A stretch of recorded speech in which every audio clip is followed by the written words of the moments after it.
Nabisto sa San Felipe, Zambales ang iligal na paghahakot ng toneladang lahar at black sand.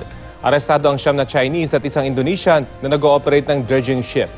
Balita hati ni John Consulta, exclusive.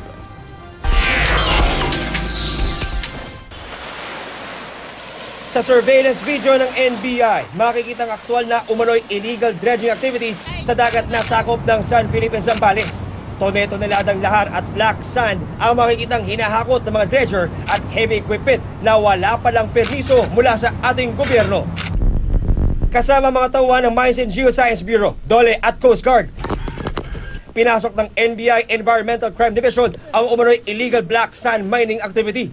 Nasa laot na ang target na dredging ship, kaya kumuha ng mga bangka ang NBI at hinabol ang unang target na barko. Pag-akyat ng raiding team sa barko, agad pinasok ang mga de-airco ng mga kwarto. Dito nahuli ang 9 na Chinese at isang Indonesian na nag-ooperate ng dredging ship. Kinumpiska ang mga cellphone para di matawagan ang iba pang target na barko. Nandito nga ako ngayon sa mismong control bridge ng barkong pinasok ng NBI at makikita natin dito sa ating kaliwa ang mismo mga gadgets at mga communication equipments na ginagamit ng mga tripulante. Sa lugar ng aking kinatayuan, makikita naman itong mga equipment na ginagamit ng mga grupo para sa kanilang dredging activities ay kanilang dinadala na itong mga nakukuhang buhangin na ito sa isang kalapit na barge na nakaparada di kalayuan sa aking kinaroroonan.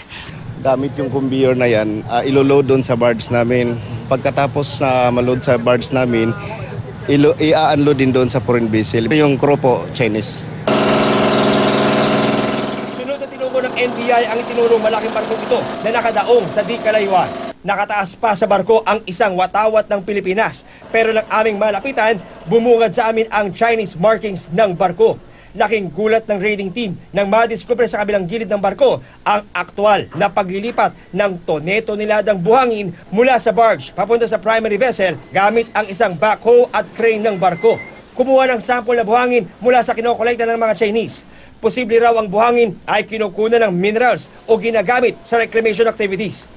Inaresto mga dayuhan dahil sa kawalan ng alien employment permit, mineral or export permit, dredging permit sa DPWH at Marina at iba pang violations.